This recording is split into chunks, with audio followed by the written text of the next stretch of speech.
కావాలనే మీ కలను నెరవేర్చుకోండి. సంప్రదించండి హెగ్డే ఫెర్టిలిటీ, హైదరాబాద్, తెలంగాణ.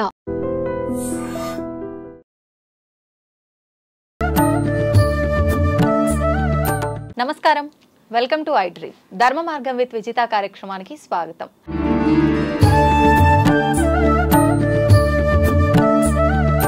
ప్రస్తుతం మనతో పాటు ఉన్నారు ప్రముఖ సామాజిక ఆధ్యాత్మికవేత్త లక్కరాజు నిర్మలమ్మ గారు. అమ్మగారితో మాట్లాడి మరిన్ని ఇంట్రెస్టింగ్ టాపిక్స్ అడిగి తెలుసుకుందాం. మంచి మంచి విషయాలు, మంచి మంచి కబుర్లు మాట్లాడుకుందాం. అమ్మ నమస్తే. నమస్తే. ఎలా ఉన్నారమ్మా? ఫైన్. చాలా సంతోషంగా ఉంది మీతో మాట్లాడుతున్నందుకు. మీతో చాలా చాలా విషయాలు మాట్లాడాలని ఉంది. తొందరగా మనం స్టార్ట్ చేసేసేద్దాం. అమ్మ, నేను విన్నాను మీరు విశ్వంతో మాట్లాడతారని చెప్పి, ప్రకృతితో మాట్లాడతారని చెప్పి. నిజంగా మాట్లాడడం సాధ్యపడుతుందా? ఈ విశ్వం మొత్తం ఒక ఎనర్జీ ఉంది, మనలో కూడా ఎనర్జీ ఉంది. భగవద్గీతలో మనకు చెప్తాడనమాట, పామరుణ్ణి మిగతా వాళ్ళని కూడా పెద్ద గురువులని ఒకే తీరుగా చూడాలి అని అంటారు కదా, తరతరం భేదం లేకుండా. అలాగే ప్రతి వస్తువులో ఒక ఎనర్జీ ఉంటుందమ్మా. ఆ ఎనర్జీ లెవెల్స్ మన ఎనర్జీ. చెట్టు ఏడవడం మనం చూస్తాం, ఏడవటం. చెట్టుని ఎప్పుడైనా కట్ చేస్తే సారీ సారీ చెప్పి కట్ చేయాలి తెలుసా. ఆ కొమ్మ పెరగడానికి అది ఎంతో కష్టపడింది. కటా కటా పువ్వులు తెంపుతారు, కఠినంగా కొమ్మలు కట్ చేసేస్తారు. అవి ఎంత బాధపడతాయో. అవును. అందుకని వాటిని తెంపేటప్పుడు థ్యాంక్ యూ సారీ, ఇది పూజ కోసం తెంపుతున్నాను, ఇది ఉపయోగార్థం తెంపుతున్నాను, ఇది వేరే వాళ్ళకి ఇబ్బంది కలిగిస్తుంది, సారీ అని చెప్పాలి వాటికి. పక్షులు కూడా మనతో మాట్లాడతాయి నాన్న.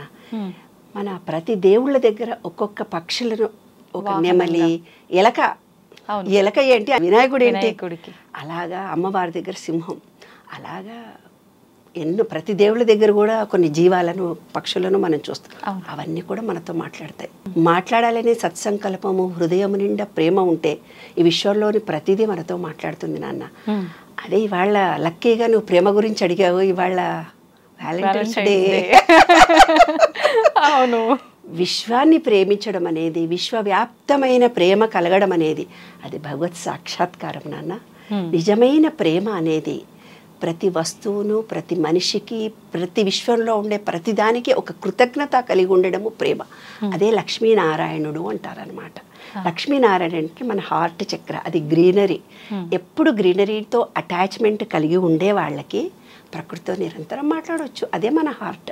ఎవరైతే సెల్ఫీగా ఉంటారో వాళ్ళకి బ్రీతింగ్ ప్రాబ్లమ్స్ వస్తాయి, ఊపిరాడదు, హస్తమా రోగం వస్తుంది. వాళ్ళు ఎవరిని చూసి ఇష్టపడుతుంటారు, వాళ్ళు ఎవరితో టచ్ మీ నాట్ అని ఉంటారు. అందుకనే వాళ్లకు బ్రీతింగ్ ప్రాబ్లం వస్తుంది. వాళ్ళు అప్పుడు ఏం చేయాలి, బ్రీత్ని పీల్చుకొని ఈ గ్రీనరీలోకి వెళ్ళి సారీ సారీ సారీ, నేను అందరినీ మనసారా ప్రేమిస్తున్నానని ప్రేమించడం నేర్చుకోవాలి. ఎప్పుడైతే వాళ్ళు ప్రతి మనిషిని, వస్తువును, ఆకాశాన్ని, పక్షులను, ప్రతి వాళ్లకు ప్రేమ, కృతజ్ఞత ఇస్తూ వెళితే ఎంత ఎనర్జీ వస్తుంది నాన్న బాడీలో. అదే వ్యాలంటైన్స్ డే అంటే. ప్రేమ ఇస్తుందే కానీ ఇమ్మని కోరదు. ప్రేమ కొండంతైనా పిడికిలలో నిండగలదు.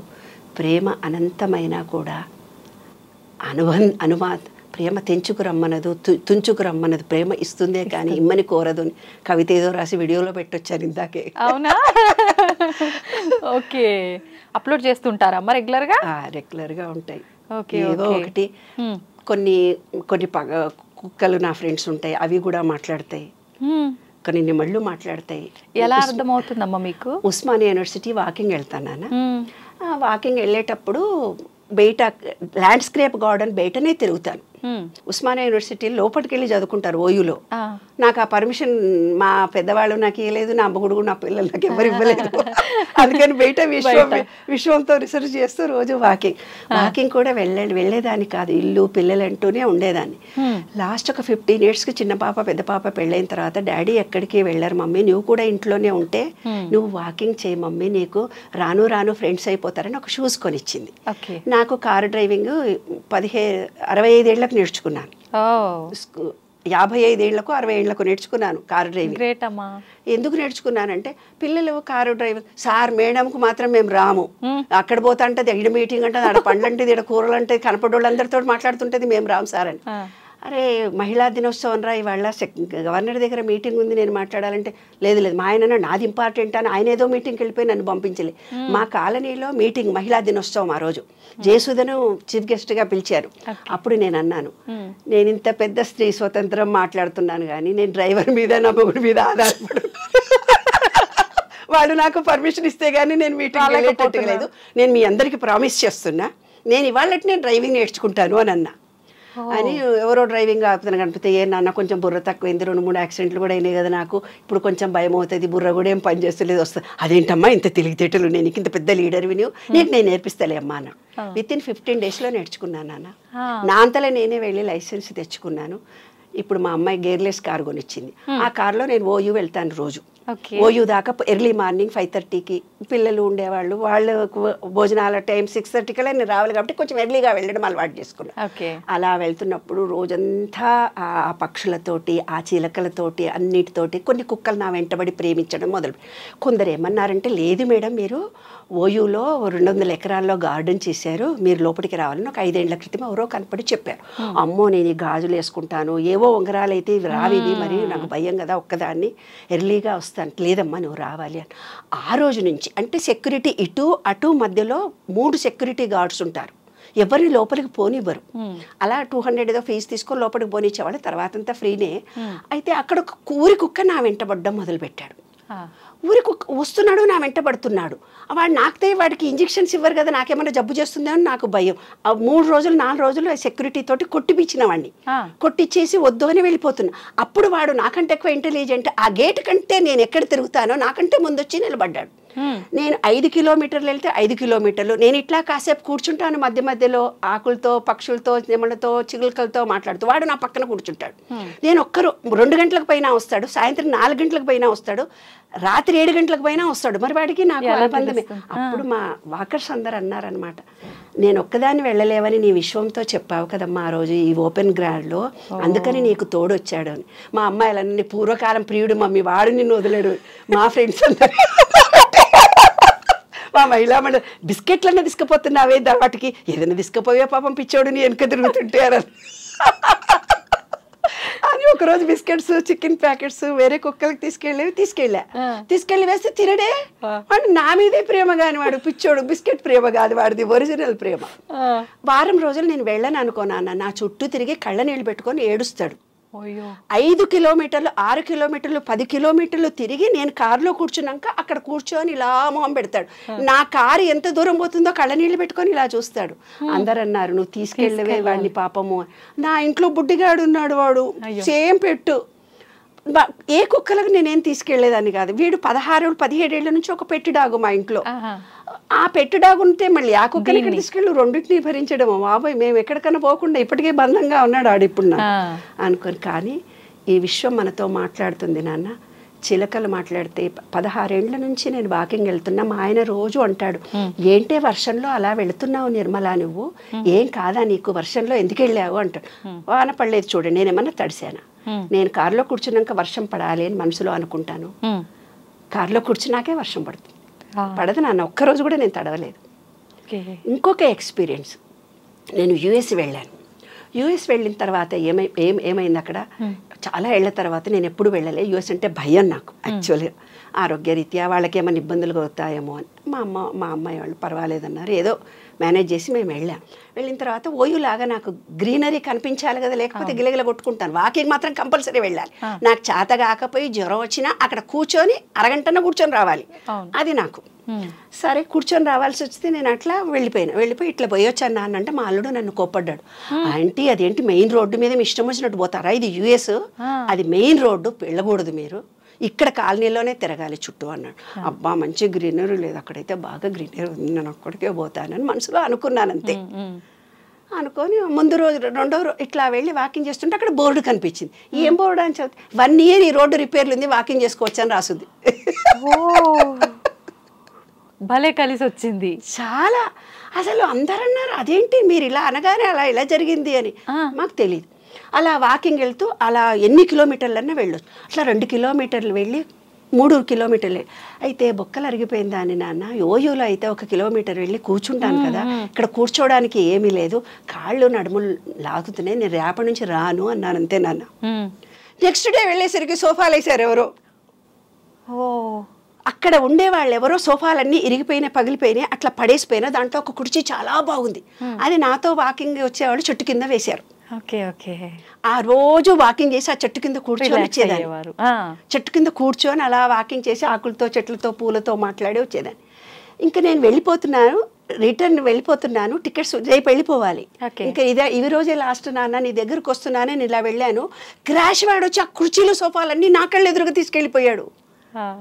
నేను వెళ్ళిపోతున్నానని నువ్వు నాకు వీడుకోలు ఇచ్చావా, నీవు ఆకులన్నీ రాల్చి ఎర్రగా మారిపోయావా, తర్వాత ఎల్లోగా మారిపోతావా, కళ్ళు ఎర్రగా మారి నీ బుగ్గలు ఎర్రగా మారి ఆ కన్నీళ్లతోటి ఎల్లో కలర్ అయిపోయి నా కాళ్లకు ఎండుటాకలే రాలి పడిపోతున్నావా, ఇంకా జోన్ కూడా మారిపోతుందట కదా, మంచులా అవుతుందట, ఎవ్వరూ డోర్ తీసుకొని బయటికి రారు కదా, విశ్వమా నీకు నాకు ఉండే అనుబంధం ఎంత గొప్పదని ఒక కవిత రాసుకున్న వీడుకోలు అని. అట్లా ప్రకృతి నాతో నిజంగా మాట్లాడుతుంది నాన్న. ఆ ప్రకృతి ఏ క్షణంలో నాకేం కావాలో అది ఇస్తుంది నాన్న. మీరందరూ ఆశ్చర్యపోతారు. ఈరోజు ఒక పుస్తకావిష్కరణ జరిగింది, నా అమెరికా ప్రయాణం అని. ఓయూలో ప్రొఫెసర్ తెలుగు వాళ్ళు ఎవరైనా వస్తే బాగుండు అనుకున్నాను. కోదండరామ్ గారు ఇనాగ్రేషన్ చేశారు. ఆయన దగ్గరికి వెళ్ళేసరికి బాలయ్య గారు అంతఃపురం ఉన్న తెలుగు ప్రొఫెసర్ అక్కడ కూర్చొని ఉన్నాడు. వాళ్ళందరూ అన్నా, చూడమ్మా నీ మనసులో ఉన్న కోరిక తీరిందని. కాబట్టి ప్రకృతిలో ఆకులు మాట్లాడతాయి నాన్న, చెట్లు మాట్లాడతాయి. యూఎస్లో వెళ్ళినప్పుడు ఎండగా ఉండేది. ఒకరోజు కామేశ్వరి గుడికి వెళ్తున్నాం, వెళ్తుంటే మీరు పక్షితో మాట్లాడతావు కదా, నువ్వు ప్రకృతికి చెప్పు నీడ రావాలని అని మా వారు, మా బావగారి కొడుకు, భార్య వాళ్ళందరూ సరదాగా అన్నారు. కళ్ళు మూసుకొని నేను కోరుకున్నాను, బుద్ధ విగ్రహం దగ్గర, కామేశ్వరి టెంపుల్ దగ్గర, ప్లీజ్ మేము ఎండలో వెళ్ళలేకపోతున్నానమ్మా, కొంచెం మబ్బులుగా కొన్నన్నా రావాలి. విత్ ఇన్ 3-4 మినిట్స్లో మబ్బులు వచ్చేసాయి నాన్న. అలాగా ప్రకృతి నిరంతరం నాతో మాట్లాడుతూనే ఉంటుంది బంగారు తల్లి. ఏం కావాలన్నా కూడా మనకిస్తుంది. ఈ విశ్వంలో ప్రతిదీ నాతో మాట్లాడు. ఎన్నో కుక్కలు ఎంట పడతాయి కానీ ఆ కుక్కగాడు నన్ను వదలడు. కాలభైరవా అని ఇప్పటికీ ఇప్పుడు కూడా. అయితే 6 months నేను వెళ్ళిపోయాను కదా నాన్న, ఇప్పుడు చుట్టూ తిరిగాడు, వచ్చి కాస్త ఇట్లనే వెళ్ళిపోతున్నాడు. ఇంకా నేను ధైర్యంగా లోపల తిరగలుగుతున్నానని. అప్పుడంటే 5:30-6కి ఎర్లీ మార్నింగ్ వెళ్ళేదాన్ని. వింటర్లో నేను సూర్యుడు వచ్చిన తర్వాత వెళ్తాను, కొంచెం లేట్ అవర్స్ వెళ్తున్నాను. అక్కడ కనపడి ముద్దు పెట్టుకొని వెళ్ళిపోతాడు అంతే. సెక్యూరిటీ అంటాడు, మీ బాయ్ ఫ్రెండ్ వచ్చాడమ్మా, నిన్ను ముద్దు పెట్టుకున్నాడమ్మా. మా పిల్లలు చెప్పారు నా ప్రియుడు అని. నేనేమో కాలభైరవా అని మనసారా పిలుచుకుంటా. అమ్మ, ఇప్పుడు ఇదంతా మీరు విశ్వం పైన రీసెర్చ్ చేయడము, మీరు నిజంగా అన్నిట్లో ప్రాణం ఉంది మొక్కల్లో, ప్రతి ఒక్క దాంట్లో అని చెప్పి మీరు నమ్మి వాటితో మీరు ముచ్చటించడానికి ఇష్టపడి ఆ ఆహ్లాదాన్ని అనుభూతి చెందారు కాబట్టి మీకు అనిపిస్తున్నాయా ఈ వండర్స్ అన్ని? లేదు ప్రతి ఒక్కరికి ఆ ఫీలింగ్ కలుగుతుందంటారా? ఒక్కళ్ళకి చేయొచ్చు. అలా నాలాగా ఒక 10% ఈ పబ్లిక్లో కూడా చాలామంది ఉంటారు నాన్న. ఎందుకంటే హృదయం అనే దాంట్లో ఒక కృతజ్ఞతా భావం ఎవరికైతే ఉంటుందో, అందరినీ సమాన దృష్టితో ప్రేమించగలిగే మనస్తత్వం మనలో ఉంటుందో, ప్రతి ఒక్కటి 6th సైన్స్ అంటారు దాన్ని. 6th సైన్స్ అంటే ఏంటంటే జరగబోయేవి తెలుస్తాయి. లేదు నీకు కొంతమంది కర్మానుగ్రహం వల్ల ఏమవుతుందంటే కొంత పూర్వజన్మ జ్ఞానమే నాకు కావాలి అని అనుకుంటారు. వాళ్ళకు పూర్వజన్మ జ్ఞానం తెలుస్తుంది. లేదు నాకు ఫ్యూచర్ ఎలా ఉంటుందో నాకు తెలియాలని వాళ్ళు ఏకాగ్రత పెట్టి ఆలోచించినట్టయితే వాళ్ళు అది కూడా వాళ్ళు చూడగలరు. 6th సైన్స్ అంటారు దాన్ని. కాబట్టి అందరితో మనం మాట్లాడవచ్చు. ఇప్పుడు నా దగ్గరికి 45 ఏళ్ళ అనుభవం నాన్న. ఎవరైనా వచ్చి నా ముందు కూర్చొని ప్రాబ్లమ్స్ చెప్తారనుకో, వాడు కొట్టిండు, వాడు తిట్టిండు, వాడు ఇడిచిపెట్టిండు, అట్టిట్టి పెట్టిండు, వాళ్ళ కష్టాలన్నీ బాగా చెప్తుంటారు కదా. పింగళానాడి ఎక్కువ పనిచేస్తే అంటే చంద్రనాడి, వాళ్ళకి జరిగిపోయిన విషయంలోనే వాళ్ళు బ్రతుకుతూ పోతుంటారు, యూతులకి రారనమాట. అప్పుడు నాకు తెలిసిపోతుంది వాళ్ళు కూర్చునే పద్ధతి, కళ్ళకుతో చూసే పద్ధతి, వాళ్ళు చేతులు కట్టుకునే పద్ధతి, వాళ్ళ మొహంలో ఫీలింగ్స్ చెప్పి వాళ్ళు ఎందుకు వచ్చారో నేను చెప్పేస్తాను. కొంతమంది వస్తారు, రేపొద్దున పిల్లల పెళ్ళిళ్ళు కావాలి, రేపొద్దున ఇల్లు కొనుక్కోవాలి, ఇప్పుడే పెళ్ళిళ్ళు అయిపోయినాయి, ఇన్నప్పులు జరిగిపోయినాయి, ఇంట్లో జరిగింది మేడం, రేపు మా భవిష్యత్తు ఎట్లా, నా భర్త పట్టించుకోడు, అత్తలు పట్టించుకోరు, వీళ్ళు ఈరోజు అనుభవిస్తున్నారని చెప్తారు. అది ఇళానాడి, సూర్యనాడి ఎక్కువ పనిచేసిన వాళ్ళకు ఫ్యూచర్ మీదనే ఆలోచనలు ఉంటాయి. కాబట్టి గతాన్ని కానీ ఫ్యూచర్ని కానీ ఆలోచించకుండా ప్రజెంట్లో ఉండడమే ఎరక కలిగి ఉండడము, ఎరికతో పని చేయడము అంటారు నాన్న. అంటే మెడిటేషన్లో కూర్చొని ఇలా కూర్చొని మెడిటేషన్ చేస్తేనే కాదు, ప్రజెంట్లో మనం డాక్టర్ పని చేయాలి, ఆయా పని చేయాలి, వంట చేసేటప్పుడు వంటనే చేయాలి. అలా మనం ఏ పని మీద కాన్సన్ట్రేషన్ మనం చేస్తూ పోతే ప్రజెంట్లో ఉండాలనేదే మెడిటేషన్. ఎలా కుదురుతుందమ్మా? ఇప్పుడు చెప్పినంత ఈజీగా అనిపించదా? 100% చేయొచ్చు. చేయాలనే సత్సంకల్పం నీలో కలిగితే చేయొచ్చు. ఇంకొక కేసులు నా దగ్గరకు వస్తాయి. ఇంకొక ఉదాహరణ కూడా విను. ఏమంటారంటే, వాళ్ళ అత్తగారికి చేసినా, నా మొగుడు చేసినా, మొగుడు తరపు చుట్టాలకు చేసినా, వాళ్ళకి చేసినా, వీళ్ళకి చేసినా, ఇంకొకళ్ళకి చేసినా, అలసిపోయినా నాకు చేతనవుతుంది. భగవద్గీతలో నీకు అంటాడు చూడు, నేనే చేశాను అని ఏ వ్యక్తి తను స్వతహాగా చెప్తాడో అప్పుడు బాడీ నీకు అలసిపోతుంది. నీవిచ్చిన బాధ్యత నేను చేస్తున్నాను అనుకున్నప్పుడు నీ బాడీ అలసిపోదు. ఇక్కడ ఒక ఎనర్జీ పాయింట్ ఉంటుంది. దాన్ని ఏం చెప్పారు తెలిసిన? చిత్రగుప్తుడు అని చెప్పారు. చిత్రంగా గుప్తంగా రికార్డ్ చేసే ఒక చిన్న పాజిటివ్ ఎనర్జీ అది. ఇప్పుడు మీరు సెల్ ఫోన్ ఉంది నాన్న, సెల్ ఫోన్లో ఐఫై, నెట్, ఇంటర్నెట్, వాట్సప్, డెస్క్, ఏవేవో పేర్లు చెప్తున్నారు కదా. 1000 సంవత్సరాల క్రితం వాళ్ళకి సంస్కృతమే వచ్చు. దాంట్లో వాళ్ళ టెర్మినాలజీ ఆత్మ, పరమాత్మ, కర్మ, ఇవన్నీ ఆధ్యాత్మిక భావాలతో వెలుగు, జ్ఞానము, ఆత్మ, పరమాత్మ, చిత్రగుప్తుడు. అదే చెప్పాను కదా నేను. సూర్యుడిలో 7 గుర్రాలను చూపించారు. 7 గుర్రాలను చూపించడం దాని అర్థం ఏంటంటే విబ్జిఆర్లోని 7 రంగులు. మనం మూలాధారం, స్వాదిష్టం, మణిపూరకం, అనాహతం, విశుద్ధి 7 రంగుల్లో ఉంటాయి. అవి క్లోజ్ అయిపోయినప్పుడు మనిషికి కష్టాలు వస్తాయి, రోగాలు వస్తాయి. అవి క్లోజ్ అయిపోతాయి. మన ఆలోచన విధానాన్ని బట్టి, కర్మ ఫలితం, మనం చేస్తున్న భావాలను బట్టి అవి క్లోజ్ అయిపోతాయి. అప్పుడే మనకు అన్ని రకాలైన ఎలర్జీలు, రోగాలు మనకు రావడం మొదలు. వాటిని ఎలా ప్యూరిఫై చేసుకోవాలంటే సూర్యకిరణాలు మనకు తగలాలి. విబ్జిఆర్లోని 7 రంగులు. తెలుపు నుండే ఉద్భవిస్తాయి 7 రంగుల హరివిల్లులు, తెలుపుకే ముప్పు తెస్తాయి తర్వాత ఈ వన్నెలు అని నేను చిన్నప్పుడు రాసా కవిత. ఎన్ని సంవత్సరాలు అప్పుడమ్మా? 18 కూడా ఉండవు నాన్న. అప్పటి నుంచే మొదలు పెట్టేశారు. అయితే అప్పటి కాలంలో ఏంటంటే మాది మహబూబ్ నగర్. చిన్నజీయర్ స్వామి లాంటి వాళ్ళు వచ్చి ఏం చేస్తారంటే భగవద్గీత చెప్తారు. నాకు 8వ తరగతిలోనే భగవద్గీత మొత్తం వచ్చు. మొత్తం శ్లోకాలన్నీ చదివేసేదాన్ని. 8, 9లోనే భగవద్గీత మొత్తం వచ్చింది. అయితే ఆయన దగ్గరికి వచ్చి సమశ్రీణాలు చేస్తారు. సమశ్రీణాలు అంటే ఏదో విష్ణు ఇట్లా ఇస్తారు. ఇస్తే మేము వేరే వాళ్ళకి వంట చేసి పెట్టొచ్చు, మడి వాళ్ళకి. సమశ్రీణం అంటారు దాన్ని. ఇట్లా వాతలు పెడతారు. మరి ఏంటనుకున్నావు? మంచిగా శంకు చక్రము ఇట్లా వాతలు పెట్టి జాకెట్ ఇట్లా పెట్టుకుంటే వాతలు పెడతారు గురువులు. కాల్వడమే. మంత్రాలయంలో వేస్తాడుగా చేతి మీద. మంత్రాలయం గుళ్ళో కూడా వాతలు వేడి వేడిది ఇట్లా చేతుల మీద వేస్తారు ఆయన గురువులు. మంత్రాలయంలో కూడా వేస్తారు. అప్పుడు ఇట్లా జాకెట్ ఇట్లా తీసి పెడితే ఈ భుజాల మీద వేసేవాళ్ళు మాకు. అప్పుడు ఆయన ఓ వేదము కవిత్వం ఏదేదో చెప్తుంటే గురువు గారి దగ్గరికి పోయి నేను ఒక కవిత చదివా. చాలా అల్లరి పిల్లలు. దివ్య చుట్టూ వలయంగా చీకటి అలాగే ఉంది, దివ్య చుట్టూ వలయంగా చీకటి అలాగే ఉంది, దానిలో వెలుగు నింప ఎవరికి సాధ్యం. కమల, నీ బిడ్డ మాత్రం అసామాన్యురాలు.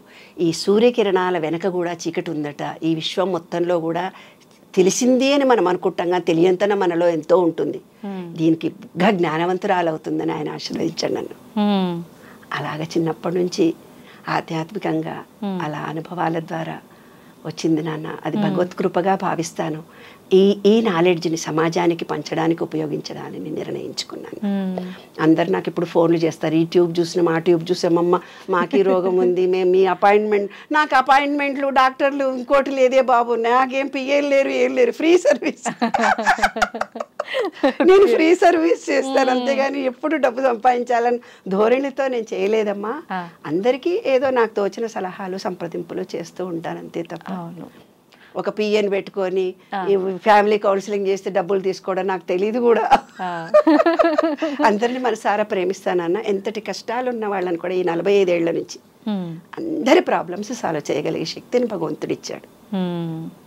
సంతోషం అమ్మ, చాలా సంతోషంగా ఉంది నాకు మీతో మాట్లాడుతుంటే. అయితే ఇప్పుడు మీరు అదంతా చెప్పిన తర్వాత ఈ మధ్య కాలంలో కొంతమంది భగవంతుడితో మాట్లాడుతున్నామని, భగవంతుడు మాకు కనిపిస్తున్నాడని చెప్తున్నారు. నిజంగా భగవంతుడిని కూడా చూడడం సాధ్యపడుతుందా? ఆయనతో మాట్లాడడం సాధ్యపడుతుందా? 100%. ఎలా అంటే విను, దేవుడు అనే ఒక రూపాన్ని మన పెద్దలు మనకు ఇచ్చారు. అది ఉట్టుట్టిగా వాళ్ళు ఇవ్వలేదు. ట్రయాంగిల్ షేప్లో ఉండేవి, దీర్ఘచతురస్ర ఆకారంలో శ్రీ లక్ష్మీనారాయణుడు ఉంటాడు. ఏమ్మా, చతురస్రాకారంలో ట్రయాంగిల్ షేప్లో వినాయకుడు, సరస్వతి, లక్ష్మి ఉంటారు ఏమ్మా. అవి కూడా వాళ్ళు చాలా ఆలోచించి పెట్టినటువంటి అంశాలు అక్కడ. అంత ఈజీగా దేవుడి రూపాలను వాళ్ళు శివుడిలో అర్ధచంద్రాకారం, అమ్మవారిలో అర్ధచంద్రాకారం, మనను అర్ధనారీశ్వరుడు అంటారు కదా. కాబట్టి ఒక రూపం అనే దాన్ని భగవద్గీతలో ఒకటే మాట చెప్పాడు మీకు. ఏమని చెప్పాడంటే, నాకు కర్మలు అంటావు, మీరు నన్ను రాఘవేంద్ర అంటే రాఘవేంద్ర స్వామి రూపంలో కనిపిస్తాను, కృష్ణ అంటే కృష్ణుడి రూపంలో కనిపిస్తాను, రామ అంటే రామ అని. మీకు ఏ గురువు నచ్చితే, లేదు ఒక చెట్టును చూసి రావి చెట్టులోనే దేవుడు ఉన్నాడు అనుకుంటే చెట్టులో కూడా కనిపిస్తాను. ప్రహ్లాదుడిది కూడా అదే కదా, సంబంలో కూడా కనిపిస్తాడంటే సంబంలో కూడా కనిపిస్తాడు. ఇప్పుడు ఊర్లలో మనకు మహబూబ్ నగర్ ఆ ఏరియాలో పూనకం వస్తుంది తెలుసా. ఆ అమ్మవారు వచ్చి నాకు దేవుడు వచ్చిండు నా ఒంటి ఊహు, వాళ్ళ సబ్ కాన్షియస్ మైండ్లో అలా జరుగుతుంది, నాకు దేవుడు వస్తాడని ఊర్లలో అందరూ మాట్లాడుకుంటుంటారు. ఆ భావాలు వాళ్ళల్లో నిలిచిపోయి ఉంటాయి. నిలిచిపోయి ఉండి ఆ మంత్రము ఆ మ్యూజిక్ రాగానే ఆటోమేటిక్గా వాళ్ళు అలా యాక్ట్ చేస్తారు. వాళ్ళకి తెలియకుండా వాళ్ళ బాడీ అలా రియాక్ట్ అవుతుంది. వాస్తవం కాదు అది, అదొక హిప్నాటిజం లాంటిది.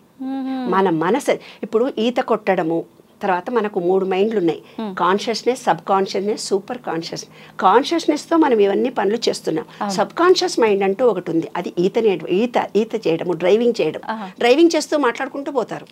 అవునా, వాళ్ళకేం తెలియదు, కానీ వాళ్ళ సబ్ కాన్షియస్ మైండ్ ఏది మంచి ఏది చెడు, ఎట్లా వస్తే ఎట్లా తిరుగుతూ పోతుంది.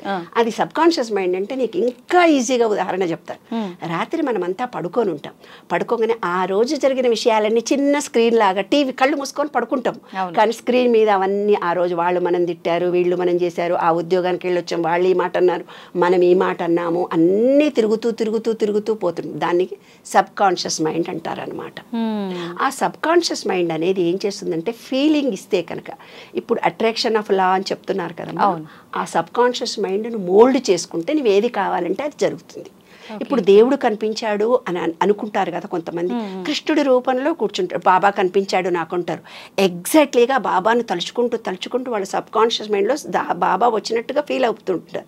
ఒక రూపం వాళ్ళ కళ్ళెదురుగా వచ్చినట్టుగా వాళ్ళకు కనిపిస్తుంది, లేదంటే ఒక వ్యక్తే వాళ్ళ కళ్ళెదురుగా వస్తాడు. ఇది 100% జరుగుతుంది.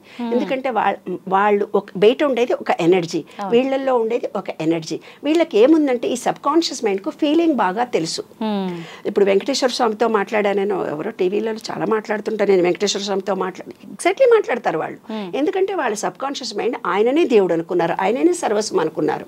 కాబట్టి వాళ్ళు వెంకటేశ్వర స్వామితో మాట్లాడతారు, తర్వాత ఇంకొకళ్ళు కృష్ణుడితో మాట్లాడతాడు, హరే రామ హరే కృష్ణ వాళ్ళు కృష్ణుడితో మాట్లాడతారు. ఎందుకంటే 24 గంటలు వాళ్ళ భజన చేయడం, కృష్ణ కృష్ణ కృష్ణ కృష్ణ అనుకుంటుంటారు. కొంతమంది రామ రామ రామ అనుకుంటుంటారు. రాముడు కూడా వాళ్ళకు సహాయం చేస్తాడు, రామా నీవే ఉన్నావు అని.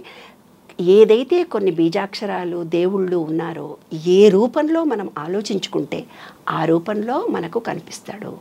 ప్రేమ రూపంలో చూస్తే ప్రేమనే విశ్వమంతా కనిపిస్తుంది. అదంతా ఒక ఫీలింగ్ నాన్న. దేవుడు ఉన్నాడు, దేవుడు అంటే ఏంది ఒక ఫీలింగ్, దేవుడు అంటే ఏంది ఒక ఎనర్జీ, దేవుడు అంటే ఏంది 100% ఉన్న ఎలక్ట్రిసిటీ ఎనర్జీ. ఏంటి, సెల్ ఫోన్ ఉంది నాన్న నీ దగ్గర, సెల్ ఫోన్కు ఛార్జింగ్ పెట్టాలి. అవును ఏమ్మా, నీ చెప్పాను కదా ఇక్కడ ఒక చిన్న చిప్ ఉంది. ఆ చిప్లో ఏమవుతుంది, నువ్వు సెల్ ఫోన్ మార్చినాక మీరు ఏమంటారు, 30% పాత ఉంటాయి మేడం దాంట్లో, మొత్తం డిలీట్ అయిపోతాయని. అట్లా మీ పూర్వజన్మ సంస్కారాలు కొన్ని 30% ఉంటాయి దాంట్లో, ఆ చిప్లో క్యారీ అవుతాయి. ఇంకో 30% ఏమవుతాయి, నీవు ఏ కుటుంబంలో, వైశ్య కుటుంబంలోనా ఇంకో కుటుంబంలో పుట్టినా ఆ జీన్స్ వస్తాయి. ఏ కుటుంబంలో పుట్టిన జీన్స్ పూర్వీకులు. అబ్బా నీ కళ్ళు చూస్తే అచ్చువి తాతలాగున్నావే, అచ్చువాడు తినకుండా మొండి చేస్తున్నా కూడా ఇట్లా చేస్తున్నావే అని అంటారు కదా. అంటే జీన్స్ వచ్చాయి 30%. ఇంకో 30% మనం పెరిగిన ఎన్విరాన్మెంట్లో ఏర్పరిచిన మూఢనమ్మకాలు, విశ్వాసాలు, మనం పెంచిన పెద్దలు కింద పడతావే మీద పడతావే ఆడ దయ్యం ఉంది ఇలా పెంచినప్పుడు కొన్ని భయాలను ఏర్పాటు చేస్తారు. వాళ్ళే జీవితంలో ఓడిపోతూ ఉంటారు. కాబట్టి మనం పెరిగిన వాతావరణాన్ని బట్టి అదే ఒక విషయంలో నువ్వు ఎలా రియాక్ట్ అయ్యావంటే ఈ 3 నీ మీద ఆధారపడి ఉంటుంది. అయితే ఈ సెల్ ఫోన్ డిలీట్ అవుతుందని నేను చెప్తున్నాను. ఎట్లా ఛార్జింగ్ చేసుకోవాలని అంటున్నాను. సెల్ ఫోన్లో చిన్న పిన్స్ వేరే ఉంటాయి, ఒకటి చిన్న స్లిప్ ఉంటుంది. కొంతదానికి నీది నాకు ఛార్జింగ్ కాదు కొంచెం పెద్దగా ఉండాలి, ఛార్జింగ్ వేరే తీసుకురా అంటాము. అట్లా ఎనర్జీ పాయింట్లు మాత్రం వేరే ఉంటాయి, పిన్స్ ఎలక్ట్రిసిటీ పిన్ ఒకటే, ఓ దేవుడు విశ్వం అంతా ఒక్కటే. మనం ఎంత రిసీవ్ చేసుకుంటున్నాం అనేది మన చేతిలో ఆధారపడి ఉంది. Okay okay. ఆ విశ్వం అనే దాన్ని నువ్వు ఏ రూపంలో మార్చుకుంటే ఆ రూపంలో నువ్వు ఫీలింగ్తో ఇస్తే ఒకటి. కొంతమంది భయాలతో ఉంటారు. మన పుష్కరాలలో చనిపోయారు, ఇంతమందిలో పోతాము ఎక్కడో యాక్సిడెంట్ అవుతుంది అనుకుంటూ పోతారు. ఆ సేమ్ అవే నెగిటివ్ వేవ్స్ తిరుగుతూ పోతుంటుంది, ఎనర్జీ లెవెల్స్ విశ్వం ఉంది. ఆ ఎనర్జీ నెగిటివ్ రాగానే వాళ్ళకి ఆటోమేటిక్గా జరిగిపోతుంది. ఓకే. Thought feeling life. అంటే మనం పాజిటివ్గా ఆలోచిస్తే అలాగే జరుగుతుంది, నెగిటివ్గా ఆలోచిస్తే అలాగే జరుగుతుంది. అందుకే కానీ అమ్మ, మనం ఎలా ఆలోచిస్తే అలా అంటున్నారు. మనకు బ్రహ్మ తలరాత ఒకటి రాస్తాడు, మన గత జన్మ ఆ కర్మలను బట్టి దాని ప్రకారమే అంతా జరుగుతుంది అంటారు కదా. మరి మన థాట్ ప్రాసెస్ని బట్టి ఎలా జరుగుతుంది? ఇక్కడ చూడు, నీవేమన్నావు ఇందాక, బ్రహ్మ తలరాత రాస్తాడు అని. అదే మన పెద్దవాళ్ళు అన్నీ చెప్పి, నేనేం కొత్తగా మాట్లాడట్లేదే బాబు. 30% కాదు, బ్రహ్మ అని అన్నావు. అవును. మన పెద్దలు ఏం చేశారంటే బ్రహ్మీ ముహూర్తంలో నీ తలరాత రాసుకో అన్నారు. బ్రహ్మ ముహూర్తంలో ఫస్ట్ థాట్ ఏది ఆలోచిస్తావు అదే నీ లైఫ్. బ్రహ్మ ముహూర్తంలో ఏర్పడినటువంటి ఆలోచననే ఆ రోజు నీ జీవితం. అంటే ముందుగా రాయబడింది ఏమీ లేదు, ఏ రోజు ముందుగా రాయబడినవి ఏంటి? నమ్మకాలు, విశ్వాసాలు నీతో వచ్చాయి. అబ్బా బయటంతా నా మూడు బాగానే తిరుగుతాడు, నా మొహం చూసేవారు గయ్యమంటాడు వీడు అంటామా అనవా అంటాం. ప్రతి మనిషి నాతో అంటారు. మా అత్త కూడా అంతే, అందరితో బాగానే ఉంటుంది, నా మొహం చూసేవరకు ఇట్లా ఉంటుంది, ఎందుకబ్బా అంత అందరితో బాగానే ఉంటాడు ఈయన అంటే. వాడికి ముందే పెళ్ళి అవుతున్నప్పటి నుంచే మగోడికి చెప్తారు, ఏ పెళ్ళ మాట వినకరా, అది ఎట్లా అంటుందిరా. ఆయన ఏం చేస్తాడు, భయపడుతూ మన దగ్గరకు వస్తాడు, తిడుతుందో ఏమో అని. మనం చెప్పిన మాట వినకూడదని ముందుగా తయారై ఉంటాడు. ఆయన భావాలు అవి. మన మొహం చూడంగానే మాట్లాడాడు, వినిపించుకోనట్టు నటిస్తాడు. చూసావా గట్టిగా అరిచిండు, మొహం చెప్పిన మాట 4 సార్లు కూడా వినడినా అంటే తను ఏర్పరచుకున్న భావాలతో అలా ప్రవర్తిస్తాడు. ఫీలింగ్, మనం ఏం ఫీలింగ్ ఇస్తామో అదే వాళ్ళు రియాక్ట్ అవుతారనమాట. జస్ట్ ఇంకొక ఉదాహరణ చెప్తాను, నీ తలరాత ఎలా రాసుకుంటున్నావని. బ్రహ్మ రాత అని చెప్తా. బ్రహ్మరాత అంటే నీ సబ్ కాన్షియస్ మైండ్కు ఫీలింగ్తో ఇస్తే అది జరుగుతుంది. Attraction of law. ఇప్పుడు వీళ్ళు ఏమవుతుంది, ఇప్పుడు ఒక అమ్మాయి పని మనిషి వస్తుంది మన ఇంటికి. పని మనిషి వచ్చి మామూలుగా మంచిగా పనిచేయాలనుకుంటుంది. నువ్వు SMS ఏం చేసావు ఆమెకి? ఆమె వస్తుంటే ఆ దొంగ మునిది వస్తుంది, నటించిపోతుంది అంటే నాకు తెలియదా, ఇక్కడో చిప్పుడు అక్కడో చిప్పేస్తుంది, ఓ 10 ఇంట్లు చేస్తుంది, దానికి కూడా ఒప్పుకుంటుందా ఏమన్నానా? ఏదో చేస్తుంది పోతుంది అని. అది నిజంగా మంచిగా చేయాలనుకున్న అమ్మాయి చేయకుండా పోతుంది. ఇప్పుడు చెప్పు, బ్రహ్మ నువ్వు ముహూర్తం ఆయన రాసిండే, నువ్వు రాసుకున్నావా? ఉంది. కాబట్టి చాలా సందర్భాల్లో చాలా విషయాలు మన చేతుల్లోనే ఉంటాయి నాన్న. మనలో ఉండే positive energy, positive thinking, positive ఫీలింగ్స్తో మనం పెరిగిన వాతావరణాన్ని బట్టి, మనం చదువుకున్న జ్ఞానాన్ని బట్టి ఎప్పుడు పాజిటివ్ మాట్లాడే వాళ్ళకి అన్నీ మంచి జరుగుతాయి నాన్న. నీ ఆలోచననే నీ జీవితం. బ్రహ్మరాయుడు నీ తలరాత నువ్వే రాసుకుంటావు. ఓకే అమ్మ, ఇప్పుడు బ్రాహ్మీ ముహూర్తంలో నువ్వు ఏదైతే జరుగుతోంది కొనసాగుతోంది అన్నారు, ఎందుకు అంత పవర్ ఆ బ్రాహ్మీ ముహూర్తానికి? నీవు ఈ సబ్ కాన్షియస్ మైండ్, నేను చెప్పాను పడుకునే ముందు అదంతా రికార్డ్ చేసుకొని వెళ్ళిపోయింది. అయితే పూర్వీకులు ఏం చెప్పారంటే రాత్రిపూట ఈ విశ్వానికి అదంతా రికార్డు వెళ్ళిపోతుంది, అది రికార్డ్ చేసుకుంటుంది అని అన్నారు. అలా రికార్డ్ అయిపోయిన తర్వాత అది డీప్ స్లీప్లోకి వెళ్ళిపోతాం. అంటే నీ సబ్ కాన్షియస్ మైండ్ నిద్రపోతుంది, రెస్ట్ తీసుకుంటుంది. ఆ ఎర్లీ మార్నింగ్ అవర్స్లో ఆల్ఫా మన బాడీలో ఉండే ఎనర్జీ లెవెల్స్ హై పిచ్లో ఉంటాయి. నువ్వు ఏ థాట్ చేస్తే, అందుకే తెల్లవారుదాం లేచి చదువురా బాబు అంటారు. అవును, ఆ చదివిన జ్ఞానం ఖచ్చితంగా ఉంటుంది అని అంటారు. ఫస్ట్ థాట్, ఫస్ట్ అవర్లో వాతావరణం కూడా ఎంత ఎనర్జీగా ఉంటుందంటే ఆ వాతావరణంలో పాజిటివ్ ఎనర్జీ బాగా ఉంటుంది. ఆ వాతావరణంలో మనము థాట్ చేసి మనం ప్రశాంతంగా కూర్చొని దేవుడు పూజ చేసినా, మెడిటేషన్ చేసుకున్నా, సబ్జెక్టు చదువుకున్నా, ఏమన్నా రాసినా అన్నీ కూడా పర్ఫెక్ట్గా ఉంటాయి.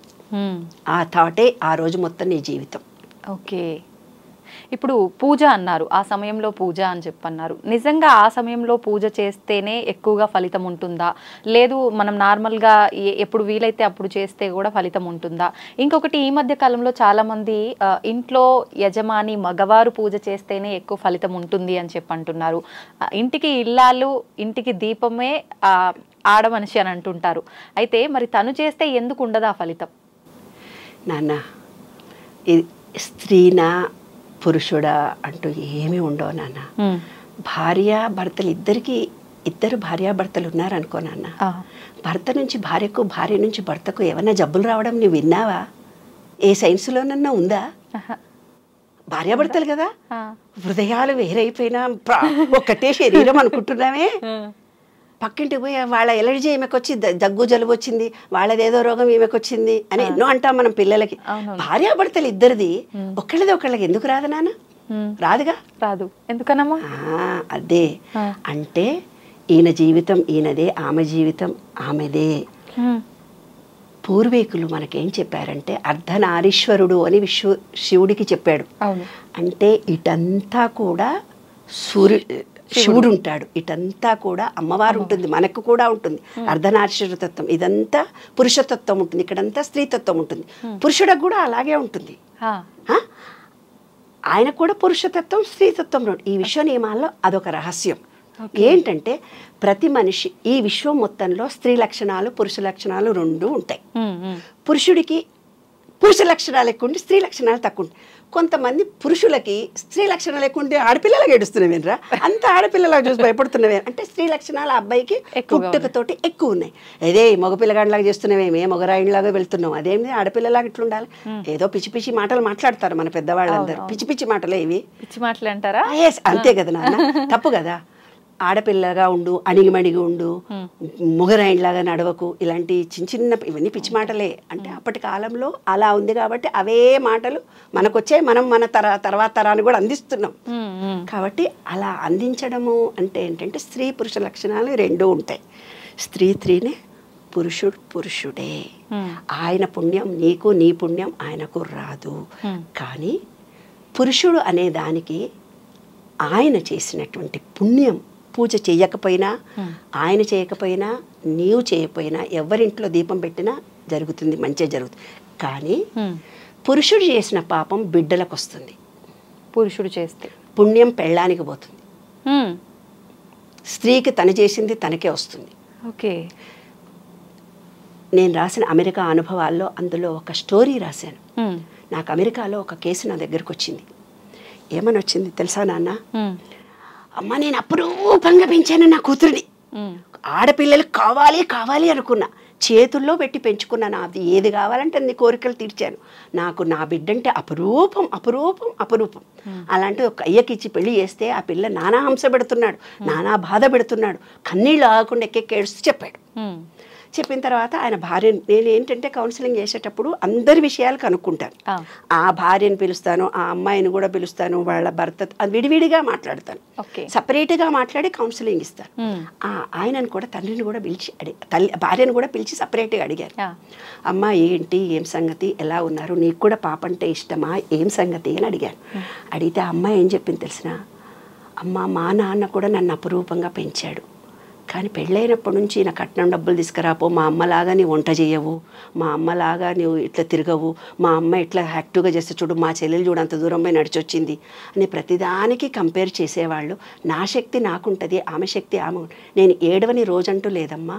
కడుపుతో వచ్చినప్పుడు కూడా బాగా సతాయించారు వీళ్ళు, ఏడిపించాడు, కొట్టేవాడు కూడా నన్ను, చాలా ఇబ్బంది కలిగించేవాడు.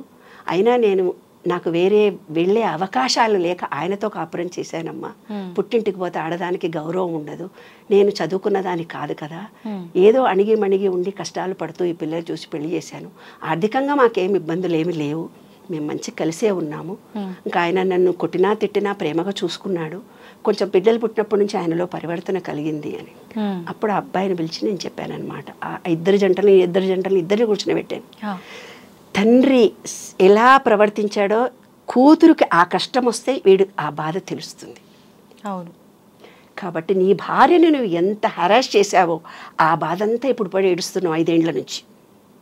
ఆ కొత్త జవంటకు కూడా నేను చెప్పాను, నాన్న నా మాట మీద విశ్వాసం ఉందా బంగారు తండ్రి, తండ్రి చేసిన పాపం ఏదుందో బిడ్డలకు వస్తుంది.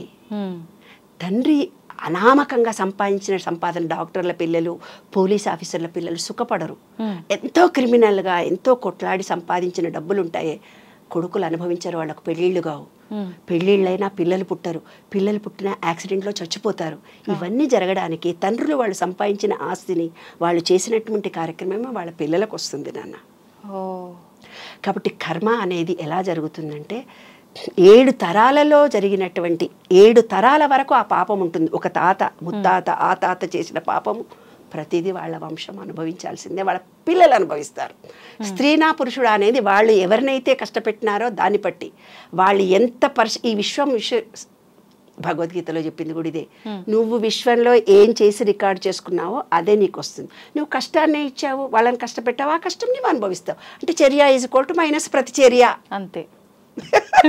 సైన్సే ఇది. మళ్ళీ ఆధ్యాత్మికత కాదు, ఏమీ కాదు. భగవద్గీతలో కూడా చెప్పింది అది.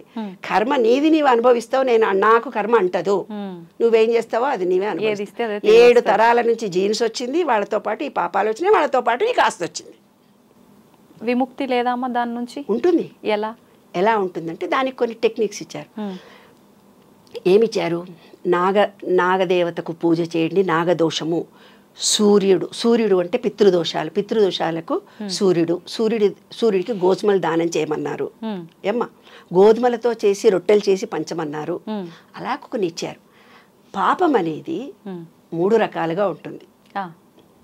ఒకటి దృఢకర్మ, ఇంకోటి అదృఢకర్మ, ఇంకోటి దృఢకర్మ ప్లస్ అదృఢకర్మ కలిపి ఉంటుంది. ఏంటమ్మా వీటి గురించి డీటెయిల్గా చెప్పండి. దృఢకర్మ అనేది ఖచ్చితంగా నీవు అనుభవించాల్సిందే. దానికి ఏ పూజలు తపాలు నోములు ఏం చేసినా పోవవి. ఎలా వస్తుంది దృఢకర్మ? నువ్వు చేసిన పాపమే నీ వెనక్కి వస్తుంది. నువ్వు కొంచెం షార్ట్ కట్లో చేసావా, కొంచెం చేసావా, ఇంకా ఒక అమ్మాయిని కిడ్నాప్ చేసి చంపావా, లేదు ఒక అమ్మాయిని హెరాస్ చేసావా, ఒక ఆస్తి దొబ్బేసుకున్నావా, ఆస్తి దొబ్బేసుకొని ఆడపిల్లలదో మేనమామలదో పక్కింటోళ్ళదో ఏదో బ్యాంకు లూటీ చేసిందో డబ్బు అనుభవించి పారిపోతుంటారు కదా. వాళ్ళు జన్మలో ఏమవుతుందంటే నా దగ్గరకు వస్తారు, అమ్మ తినేది డైజెషన్ అవుతుంది, వాళ్ళకి సంపాదన ఉంటుంది, తింటే మాత్రం అరగదు. అన్నీ మోసాలు చేస్తూ అబద్ధాలు చెప్పి బతుకుతారు. ఇక్కడ ఈ చక్రం ఉంది, ఇక్కడ మూలాధారం విశుద్ధి చక్రం. అంటే అది కరెక్ట్గా నిజం మాట్లాడాల్సినప్పుడు అది మాట్లాడని అది గొంతు మూసుకుపోతుంది. ఎస్, దాన్నే దృఢకర్మ అంటారు. ఖచ్చితంగా ఒకళ్ళు ఈర్ష్యపడుతూ ద్వేషపడుతూ ఎవరినో అసహించుకుంటారు, వాళ్ళని తిడుతూనే ఉంటారు. అలాంటి వాళ్ళకి క్యాన్సర్ వస్తుంది, ఖచ్చితంగా క్యాన్సర్ వస్తుంది. ఆలోచించి శరీరంలో ఒక పార్ట్ పడైపోతుంది వాళ్ళకు. ఇంటర్నల్గా వాళ్ళకు ఒక కసి, ఒక ద్వేషము. అంటే బయటికి చెప్పరు, బయటికంతా బాగా ఉంటారు, కానీ ఆ మనిషి మీద, ఆ వ్యక్తి మీద, తనను మోసం చేసిన వ్యక్తి మీద చాలా కోపం ఉంటుంది. తిడుతూనే ఉంటారు, అసహించుకుంటుంటారు, వాళ్ళని శాపిస్తూనే పోతుంటారు. అలా అనగా వాళ్ళకే వాళ్ళ శరీరంలోనే అది క్యాన్సర్ కారణంగా వస్తుంది వాళ్ళకి. మనలో మనమే ఒకటి క్రియేట్ చేసుకుంటున్నాం రోగాన్ని. అంటే ఇప్పుడు ఇంకొక కేసు చెప్తాను. మొన్ననే బయటికి వెళ్ళి వచ్చాను. ఒక అమ్మాయి ఏడుస్తూ నేచర్ క్యూర్ హాస్పిటల్కి వెళ్తే అక్కడ ఏడుస్తూ నా గురించి చెప్పాలా అమ్మా నీకు, చెప్పు బంగారు తల్లి అని అన్న. అమ్మాయి చాలా యంగ్, 26, అంతే, ఎక్కువ లేదు, 26-27 ఇయర్స్. వాళ్ళ ఆయనను వీల్ చైర్లో తీసుకొని వస్తుంది. మూత్రం పోసుకుంటే ట్యూబ్ పట్టుకోవాలి ఆయన. అమ్మ పెళ్ళైనాక ఎంత సతాయించాడు, ఎంత కొట్టాడు, ఎంత తిట్టాడు. దొంగముండా నిన్ను నేనే పోషించాలి, నా పోషణతోటే నువ్వు బతుకుతున్నాను. అత్త తిట్టేదట, మొగుడు తిట్టేవాడట. ఉద్యోగం చేస్తూ ఇంకో ఊరికి పోతుంటే యాక్సిడెంటే, మొత్తం కాళ్ళు చేతులు శరీరం అంతా పడిపోయింది. ఒక పాప ఆమెకు. ఆ పాప వాళ్ళ పుట్టింట్లో పెరుగుతుందట. వాళ్ళ అత్త ఇప్పుడేమంటుందట తెలుసా? దరిద్రం దానా, నువ్వు నా ఇంట్లో కాలు పెట్టినప్పటి నుంచి నా కొడుకు ఇట్లయింది అంటుందట. అంటే 2 షేడ్స్ ఉంటాయి వాళ్ళ దగ్గర. కానీ ఆ అమ్మాయి వచ్చినప్పుడు ఆ అమ్మాయిని నేను ఎంత హెరాస్ చేసి నేనే నిన్ను పోషించి, ఇప్పుడు 1-2 కూడా ఈ అమ్మాయి తీసుకెళ్లే పరిస్థితి వచ్చింది ఆ అబ్బాయికి. కాబట్టి మనము ఎలా చేస్తామో అది మనం అనుభవిస్తాం. అది దృఢకర్మ. అదృఢ కర్మ అని ఒకటి ఉంటుంది. పూజలు చేయటం వల్ల, నీకు సంబంధం లేని పక్షులకు ఫుడ్ వేయడం వల్ల, గోవులకో, ముసలోళ్లకో, హ్యాండిక్యాప్డ్ వాళ్లకో, ఏదో కొంత సమాజంలో తనకు సంబంధం లేని విషయంలో తను డబ్బు ఖర్చు పెట్టినా, ప్రేమ ఇచ్చినా, సర్వీస్ చేసినా, అందరూ డబ్బులు ఇవ్వాలనే లేదు నాన్న, సర్వీస్ కూడా చేయొచ్చు. కొంతమందికి వెళ్ళి ఎవరికైనా కష్టం వచ్చిందంటే వెళ్ళి సర్వీస్ చేస్తారు, అది కూడా మనకు ఫలితం ఇస్తుంది. కాబట్టి నాన్న, ఇప్పుడు సీనియర్ సిటిజన్స్ ఒక్కొక్కళ్ళు ఉంటే, ఒక బెంగళూరులోనో ఎక్కడో నేను చదివా, ఈ వీకెండ్ సాటర్డే సండే ఆ ముసలోళ్ళ దగ్గరికి వెళ్ళి వంట చేసి వాళ్ళ ఇల్లంతా క్లీన్ చేసి వాళ్ళ వంటలు చేసి పెట్టి సర్వీస్ చేసి వస్తున్నారట సాఫ్ట్వేర్ అమ్మాయిలందరూ. ఎంత గొప్ప విషయం చూడన్నా. ఎందుకంటే మనుషులు దొరకట్లేదు, లేబరు. కాబట్టి ఈ సాఫ్ట్వేర్ అమ్మాయిలు అబ్బాయిలు వెళ్ళి మెడ్రాస్లో సాటర్డే సండే వీళ్ళు గుళ్ళన్నీ కడుగుతారట, సాఫ్ట్వేర్ ఇంజనీర్లు పిల్లలందరూ పోయి ప్రతి గుడిని ఊడ్చి కడిగేసి వస్తారంట. భగవంతుడి సేవ. ఇదంతా అదృఢ కర్మ పోయే మార్గాలు నాన్న. కానీ దృఢకర్మ అదృఢ కర్మ రెండు కలిపి ఉన్నాయి కదా నీకొకటి. అప్పుడు ఏమవుతుంది, ఒక అమ్మాయి 10th క్లాస్ పరీక్షకి వెళ్తుంది. 10th క్లాస్ పరీక్షకి వెళ్తుంటే అన్ని పరీక్షలు బాగానే రాసింది. లాస్ట్ పరీక్ష రాస్తుంటే చిన్న యాక్సిడెంటే, కాలు ఫ్రాక్చర్ అవుతుంది ఆ అమ్మాయికి. ఆ ఎగ్జామ్కి పోదు లేదు, పోతుంది. ఆ రోజే జ్వరం వచ్చేసి రాసే దాంట్లో తక్కువ రాసేసి వచ్చేస్తుంది, 1 మార్కులో ఫెయిల్ అవుతుంది. అంటే అదృఢ కర్మనేమో పూజల వల్ల జపాల వల్ల దీని వల్ల తగ్గిపోయింది నాన్న. అదృఢ కర్మ ఆమె అనుభవించాలి కాబట్టి ఫెయిల్ అయింది. అట్లా జాయింట్ గా ఉంటుంది. అంటే దగ్గర దాకా వచ్చింది, మిస్ అయింది, రావాల్సింది. విశ్వంలో ఒకటి ఏముంటుందంటే చీకటి వెలుతురు, భార్యాభర్త, రాగద్వేషాలు అనేవి జాయింట్ గా ఉంటాయి. అదే బుద్ధుడికి కలిగినటువంటి జ్ఞానోదయం బుద్ధ సిద్ధాంతంలో ఉంది. అది చాలా పెద్ద సైకాలజీ, చెప్పాలంటే 40-50 ఎపిసోడ్లు అవుతుంది. అది సంతోషం అమ్మ, చాలా మంచి విషయాలు తెలియజేశారు. నిజంగా వీటి గురించి ఇంకా డీటెయిల్గా మరొక ఎపిసోడ్లో మాట్లాడుకుందాము. ఇవన్నీ తెలియజేసినందుకు ధన్యవాదాలు. థ్యాంక్స్ అమ్మ, థ్యాంక్ యూ.